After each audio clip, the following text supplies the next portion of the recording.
Ladies and gentlemen, welcome to another episode of the Crypto Gaming Institute podcast. I'm your host, Ben Gothard, and today we get to talk to the one, the only, Mr. Miles. How you doing today, man? Hey, thanks for having me. I'm good. Thanks for coming on the show. Dude, you're literally a legend in the space. I don't want to ruin the story, but I'd love to hear your story. Awesome. Thanks, Ben. I appreciate you having me on. So in terms of Decentral.games, we started the project a little over 2.5 years ago. We started off by just being extremely bullish on the Metaverse. It was kind of during a time when not many people were talking about it, and it was kind of before NFTs really started taking off as well. So we had been part of the Decentraland community from the very beginning since their ICO. And we felt that creating kind of multiplayer wager-based games in this 3D virtual environment would be popular, and kind of building games that were already popular and people knew the rules to would be easier for onboarding, and just getting as many users as possible. And even today, 2.5 years after starting the project, the main issue with the Metaverse is not that people don't believe in it. People obviously believe in it now, but the main issue seems to be kind of more around just emptiness. A lot of people, there's just not many people inside of most Metaverses, most virtual worlds, and we've basically been able to design games and incentive models that populate the Metaverse. And so for Ice Poker, especially the one we rolled out, the play to earn poker game we rolled out 3 weeks ago, we've been experiencing anywhere from like 200 to 400 concurrent users. And so when you're hopping into the Metaverse, it's actually a much more engaging experience to be greeted by that many players as opposed to hopping in alone, which is the case for a lot of platforms. Sorry, I'm gonna close this window. Is it kind of loud? Sure, go for it. A little bit. Sorry, there's like a gardener. You're able to cut that out? Sorry, man. All good. Yeah, what's interesting too is we're almost seeing a very similar problem to what like different platforms had earlier on in their life cycles of like the chicken and the egg problem. When you have a two-sided marketplace, you have a platform where you need a community. People are coming for the community, but if there's no community, then how are they going to stay? So how did So I want to actually jump back a little bit more in history. Like, how did you get to the point where like 2.5 years ago, you were able to go in on crypto, all in on crypto gaming? Like, what was your background? Where did you actually come from? So I actually started my first company when I was a student at UCLA. It was an e-commerce business. And so kind of was already, into just working, strictly the internet native kind of, business with fulfillments and everything. But then I got into crypto like middle of or early to middle of 2017, got to kind of experience the whole ICO boom and bust. And, back then, I was, interested in all these ideas and, especially in the Metaverse. And I thought that having like a virtual world with, native coin made a lot of sense. And it's something that, people would be able to, the team would be able to deliver on. And, the other thing that, I thought was really interesting was, basically a lot of these projects that popped up and assumed people to participate in these like decentralized networks kind of made a lot of assumptions around people just being able to, use wallets, even on like a 2 or 3-sided network or marketplace. And when you kind of look at a virtual world, it's like even just to onboard and participate in the community, you have to be a user of crypto. So that's kind of one of the main reasons why the Metaverse really appealed to me. And I felt that creating a business inside or project inside the Metaverse would kind of circumvent a lot of those issues with regards to people not being familiar with crypto and wallets. I love that. That actually is very reminiscent of what Jeff Bezos said earlier on in his career, that he saw the internet just skyrocketing in popularity and usage.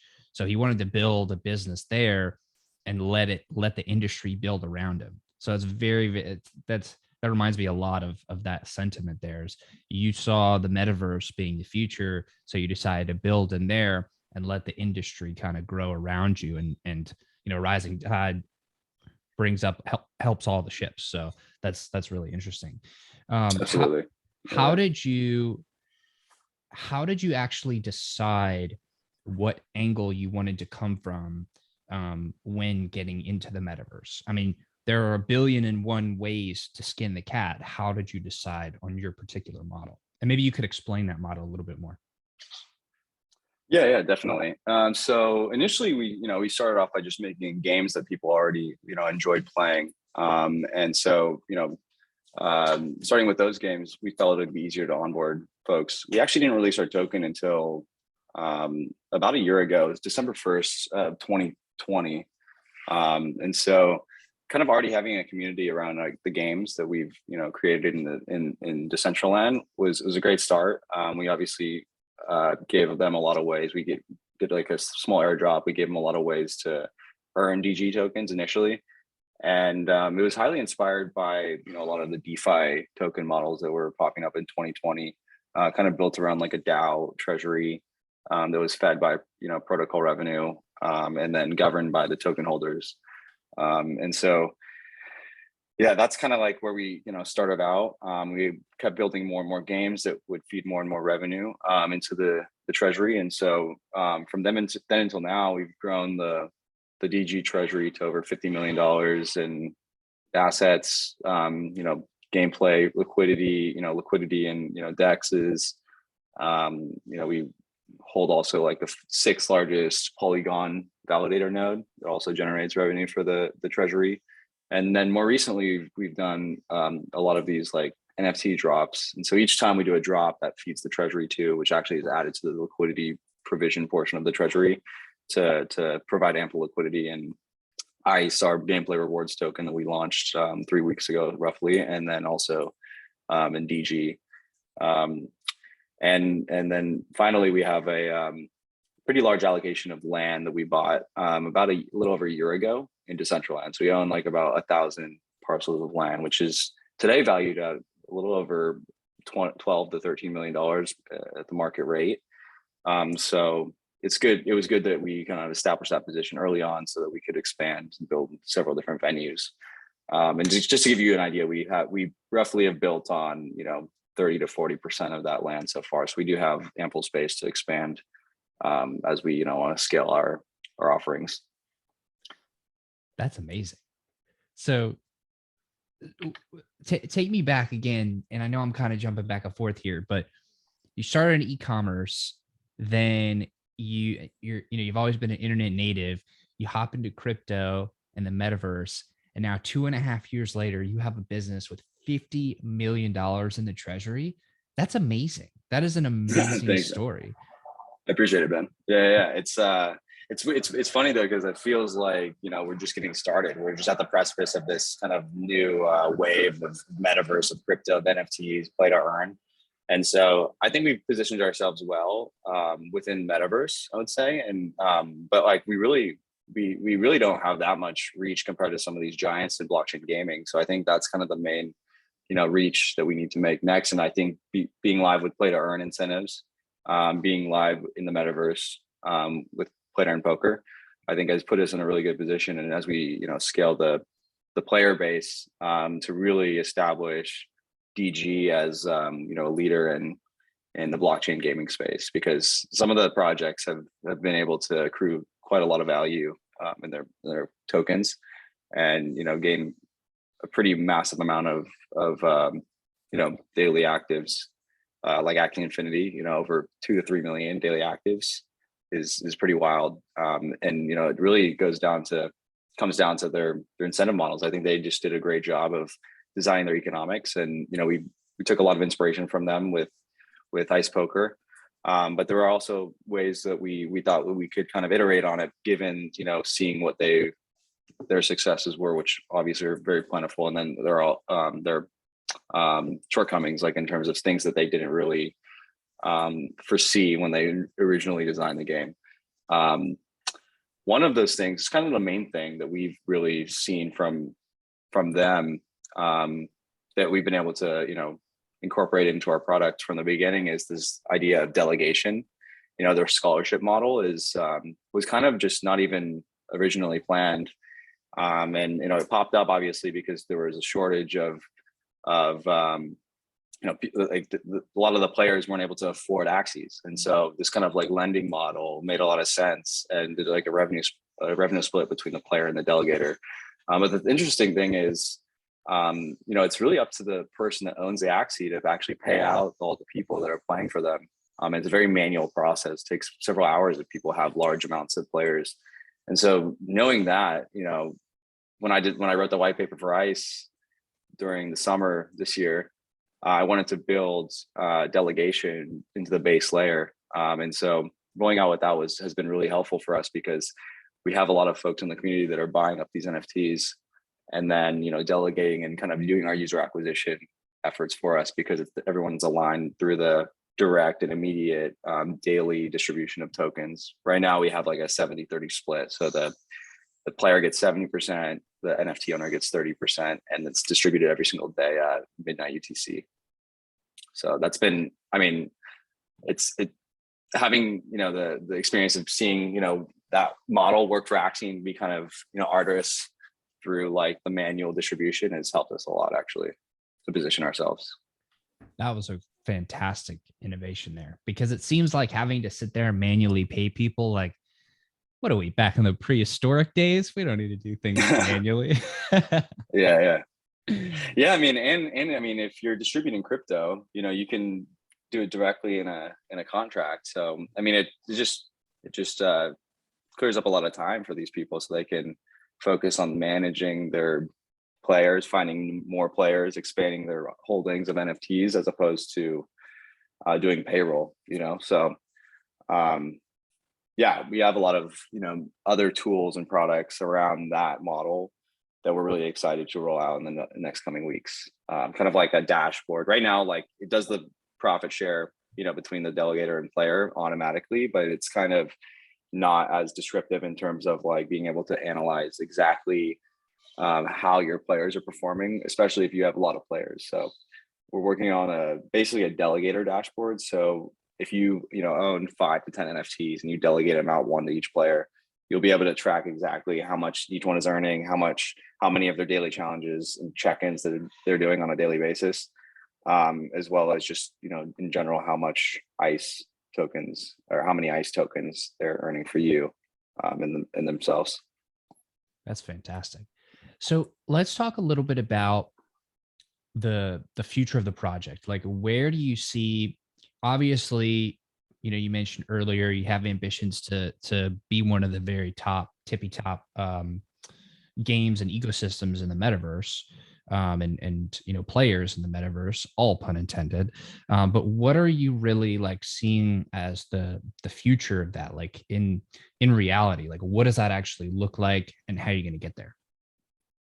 I would say, right now we have a model that's really popular. We've been able to kind of solve one of the biggest problems of the metaverse, which we just discussed earlier, which is the emptiness.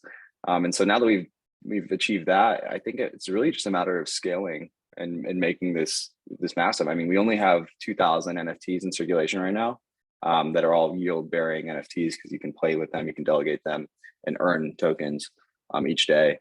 And so I think, just scaling from 2,000 DAU to 1 million is really, what we need to focus on. And obviously that's easier said than done. And we need to make sure that, along the way, the incentives and economics are calibrated correctly so that everyone can sustain the growth, and, the market for our in-game items is healthy, and, the ICE token is healthy as well. And so we have a few different levers to make adjustments to. We've adjusted rewards once in the past, and so we're keeping a close eye on this. And kind of the main thing that we've been looking at in terms of a metric is our burn to earn ratio. And so basically this is just looking at how many tokens we're emitting, or how many tokens we're burning through upgrades and treasury profits in ICE, and then that's over the amount of tokens we're actually emitting.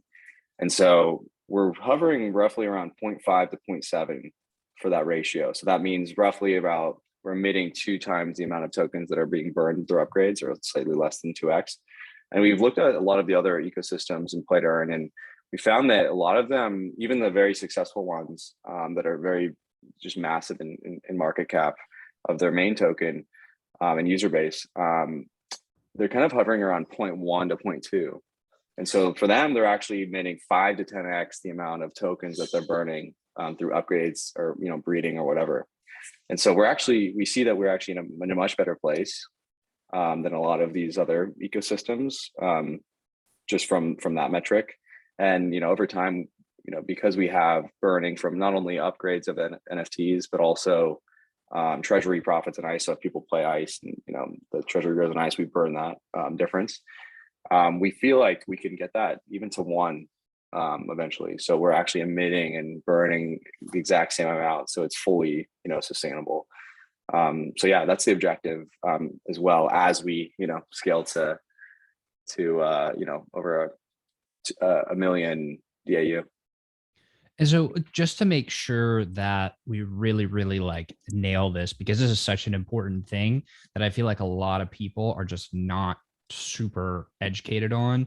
And please correct me if I'm wrong here, but basically what you're saying with that is the amount of tokens that are created and the amount of tokens that are being plowed back in or burned or taken out of circulation. So tokens added to circulation and tokens removed from circulation, when those are the same, then there is no inflationary or deflationary price action applied to the actual price.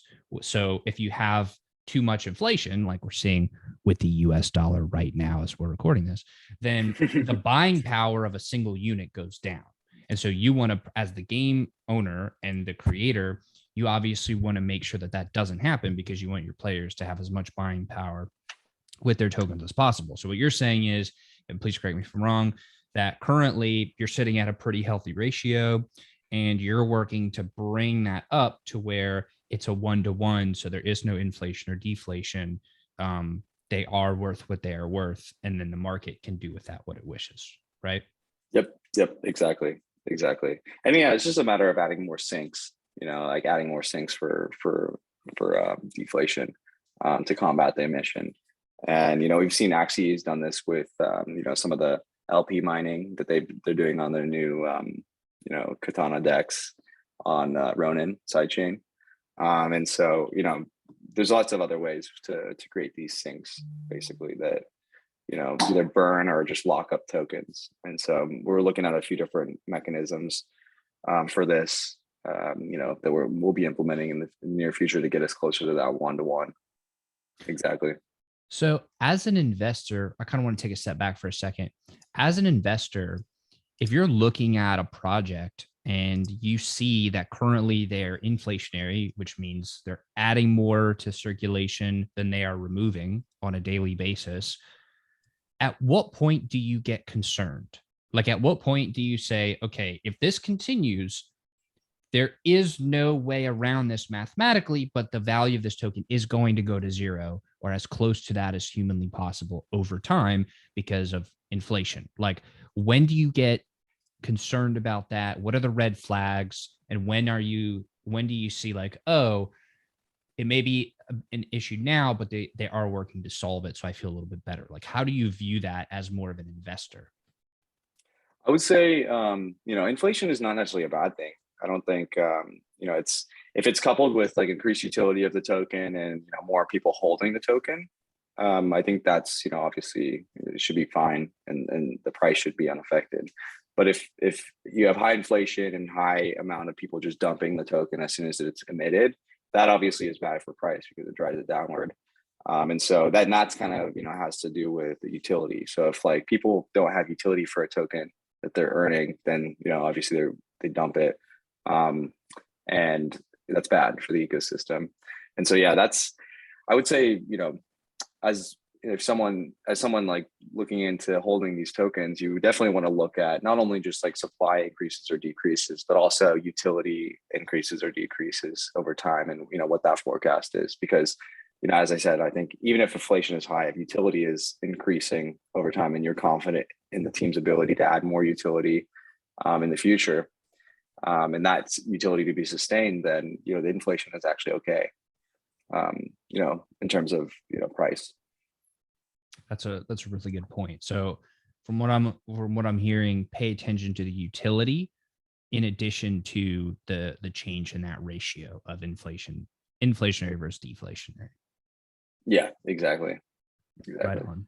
So let's talk also a little bit about I want to talk about team and about how important it is, like with for a team to be anonymous versus not, because there are a lot of investors that listen to the show, a lot of gamers, and one of the I think one of the oldest controversies of all time in crypto is like, oh, is this team doxed or not? And like, clearly you're on camera right now, you're showing your face, we're doing this interview, like it's I think you're doing it the right way. I have nothing against people who are anonymous, but I prefer when they're not, because then it's like, oh, there's a human being here and like it's real.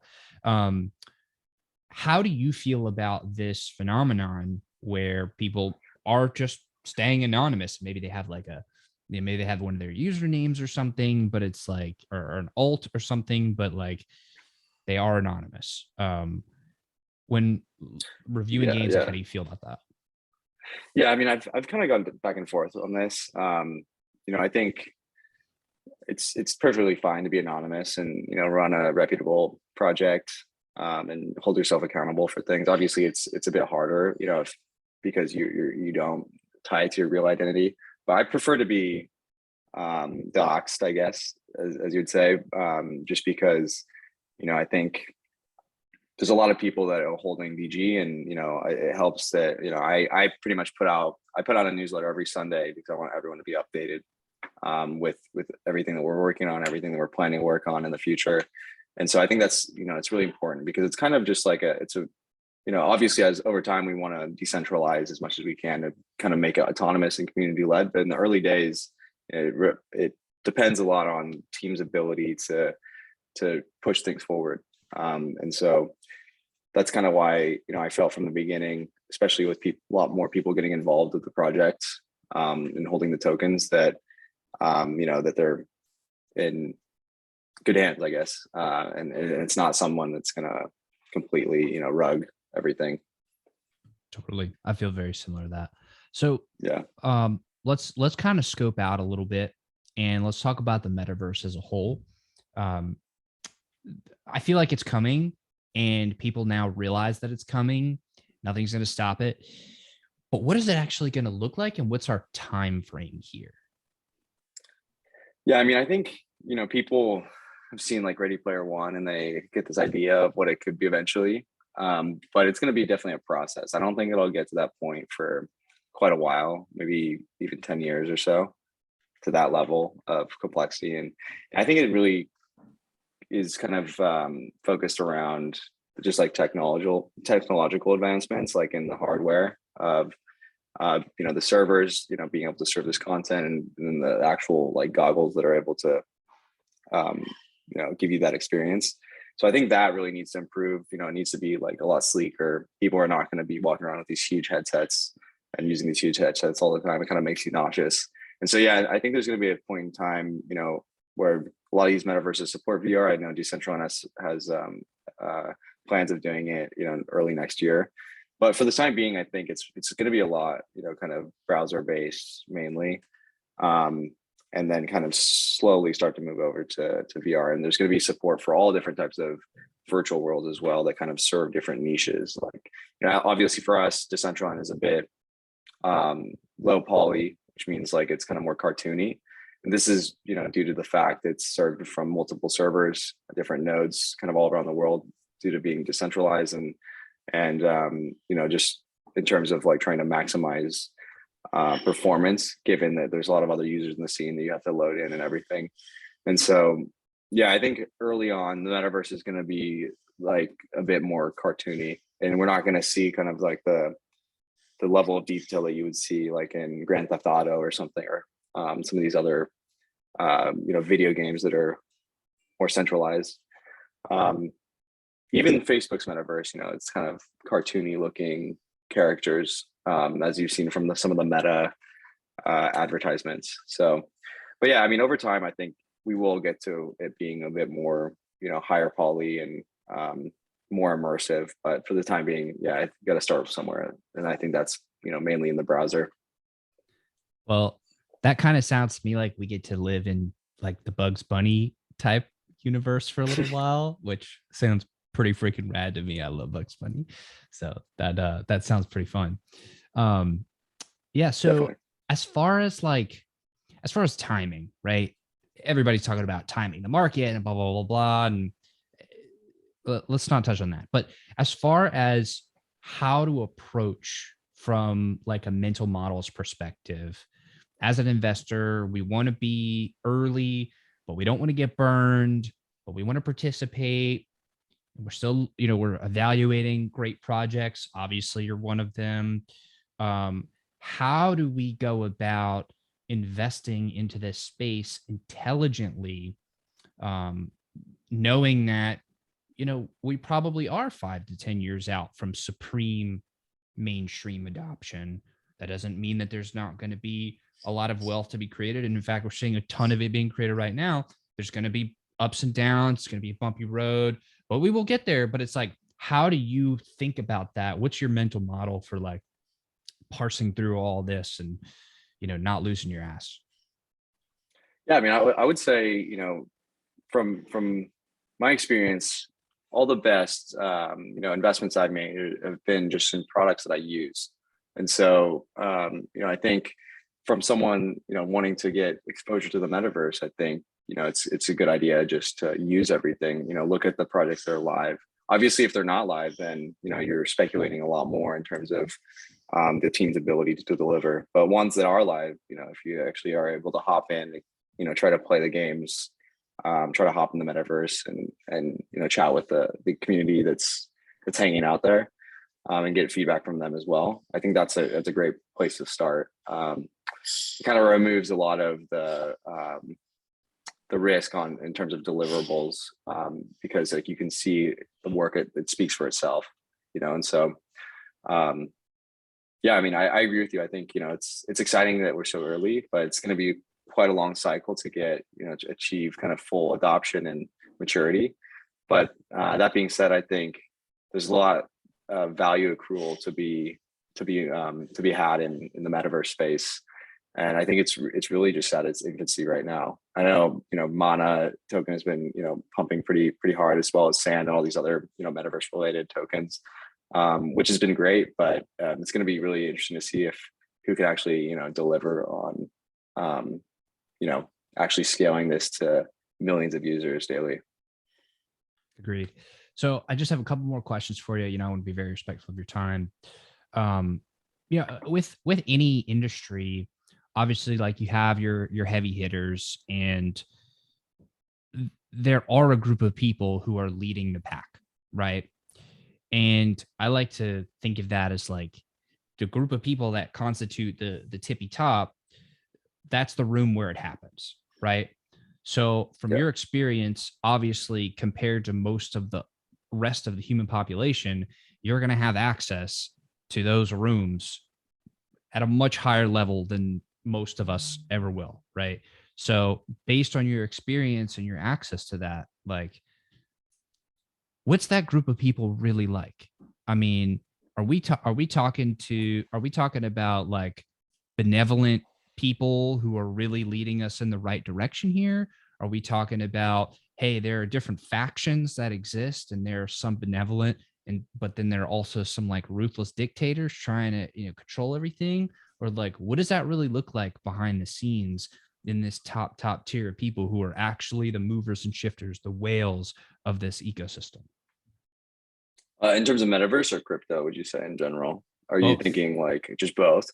Yeah, I mean, it's interesting. I mean, obviously, I think there are kind of like a lot of whales in the space that were early and just made the right call, and saw the potential, and so they have a lot of power in these DAOs like that have formed based on their token holdings, land holdings, etc.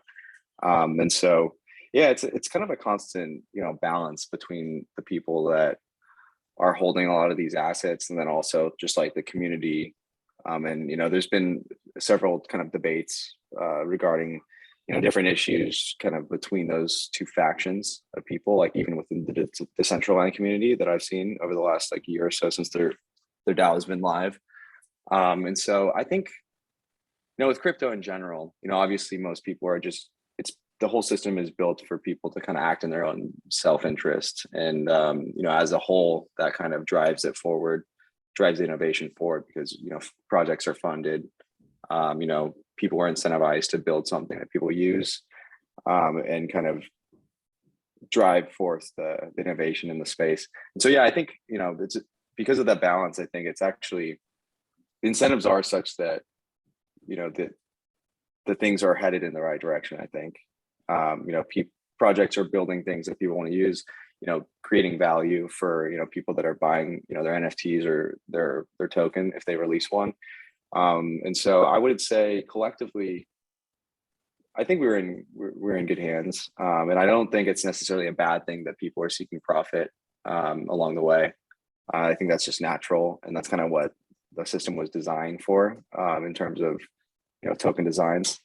And so I think, incentives are such that, that will drive forth innovation. But that isn't to say that there are, malevolent, whales that will dump on you. So obviously I think you got to be careful with that. But overall, I'd say it's a net positive. Well, that's good to hear. And yeah, absolutely. We're looking to make profits here. Like the reason you invest is to, like, you're voting for the future that you want with your dollars, but you have to get utility from that. Like, it's like, I agree. Yeah. you have to be able to make a profit and see the future that you want happen, because if not, then you're just giving a gift to somebody. And then where does that leave you as the investor? Like, so it has to work out that way. But yeah, exactly.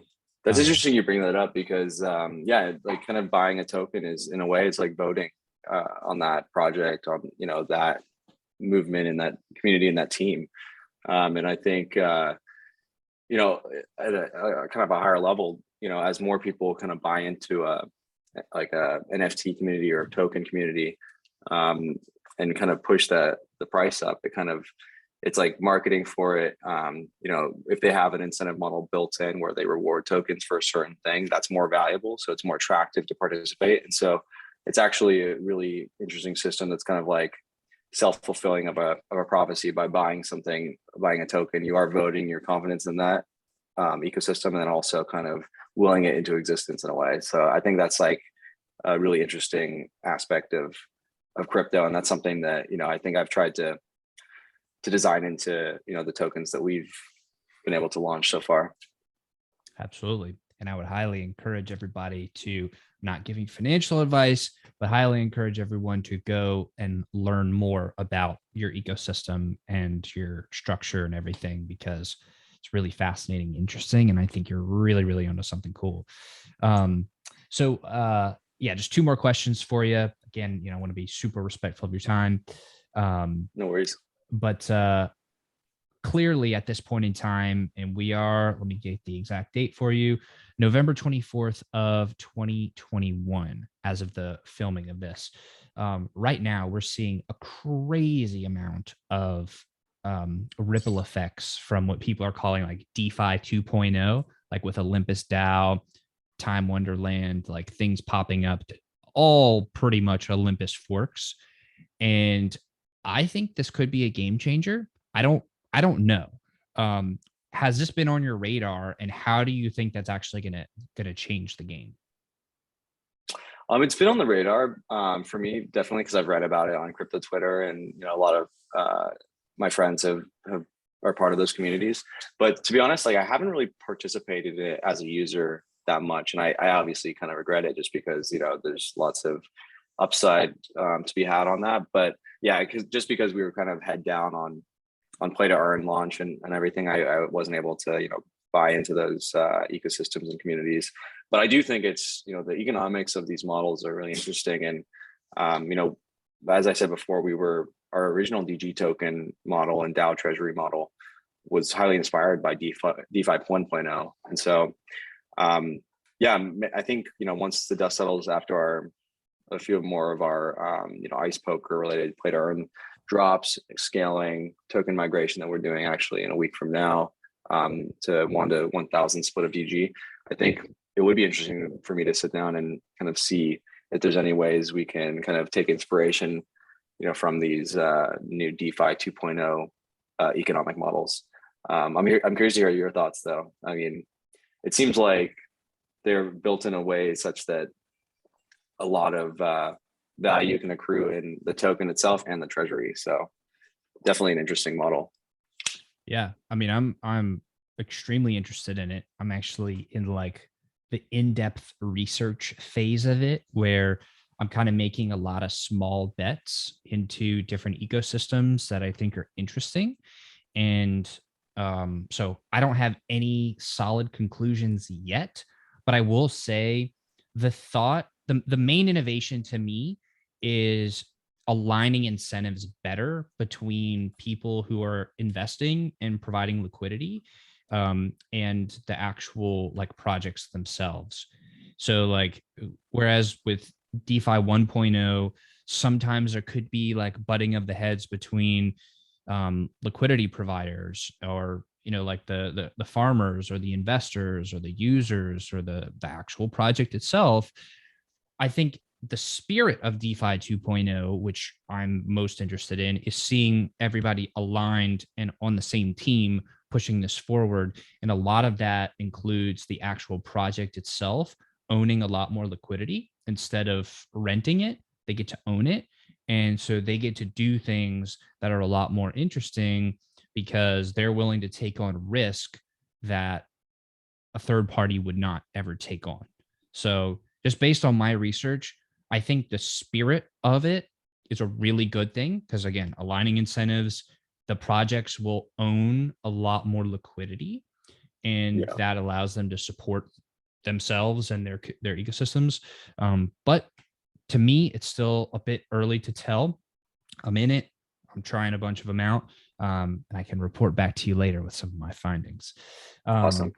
Yeah. I mean, I think that's great. That's a great model. The fact that the project's holding the liquidity themselves in the DEX. And so that's something that we try to, form within our treasury. Really, we've actually passed like 3 or 4 proposals in the last like 2 weeks regarding kind of self-provides liquidity with our treasury.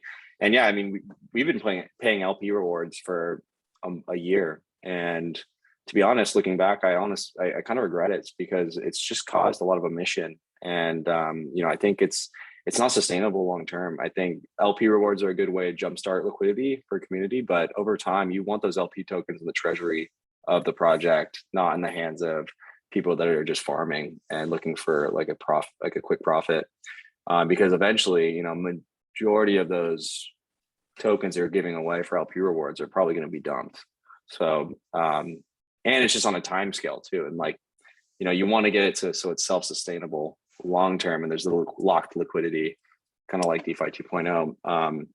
But for us, yeah, we're obviously just providing that from our treasury itself, our balance sheet, as opposed to kind of creating an economic model for folks to transfer those LP tokens to the treasury with other incentives. But definitely interested in kind of looking at that model as well and seeing where it can potentially fit into the DG ecosystem. Yeah, and I will be even more bullish on DG when that happens. I don't know if it's possible to be even more bullish, but we'll see. We'll see. I love everything y'all are doing. That's why I want to invite you on the show. So, anyways, Miles, I want to thank you so much for coming on the show. Last question for you here today. What question should I be asking you about that I just wouldn't think to ask? That's interesting. I would say maybe something having to do with what I think of DG as, and it kind of goes back to like in terms of like genre of a project. And I feel like this is something that we've been thinking about internally a bit, because initially we were just like a DApp, right? Just building, and then like a DApp building in the metaverse.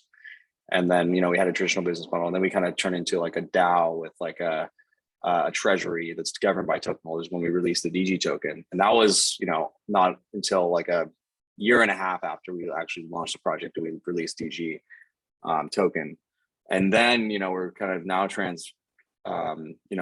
evolving into like a play to earn offering, having a play to earn poker product with a new token that's kind of given as a reward to incentivize player liquidity in poker in the metaverse.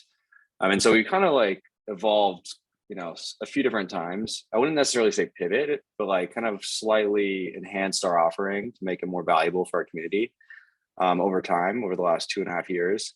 And so now I feel like, the next step really, now that we have play to earn, is kind of goes into what we were talking about, like delegation between NFT owners and players, and basically becoming a guild, an in-house guild. And I feel that a lot of people, are extremely bullish on guilds, and I think, as they should be, because they're able to produce really crazy amounts of yield from assets that are typically quiet, untouched, and so I feel like over time, establishing DG as a guild is really valuable, because it I would say guilds are looking for yield, and if you're able to build guilds within your community to start and give that upside to the folks that have been supporting you for 2 years, I think that's a lot stickier than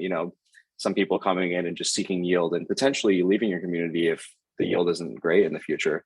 And so yeah, I think kind of building these tools over time, allowing our community to become their own guilds basically and build their own guild businesses within the DG ecosystem is, I think, going to be really valuable. And I feel like it's a model that I'm surprised not many games have done it themselves yet. And I think if we were able to execute on this, within the next month, I think it could be a model that a lot of other games, employ in their own economics, because it keeps all the value inside the ecosystem.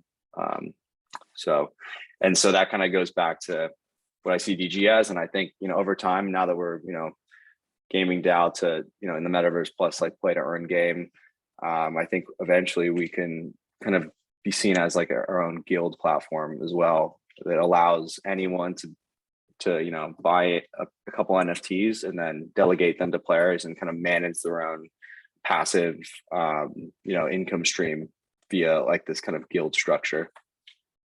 That is going to be an absolute game changer with internal guilds. That's going to be huge. I think it's going to be huge. I've been tweeting a bit about it on crypto Twitter, but I feel like people are obviously bullish on it, but I feel like once it's actually live and people can actually see this dashboard, analyze all their players, I think that'll be kind of an aha moment for a lot of people in the space. And I'm excited to be a leader in that. So try to get that live as soon as possible. I love it. Miles, I want to thank you so much for coming on the show today, sharing some of your very valuable time. I know you probably have 10 billion people trying to hit you up every day. So thank you very much for sharing your time. Thanks for having me on, Ben. I appreciate it. You're the man. Everybody watching and listening, thank you. And I will see you all on the next episode. Take care now.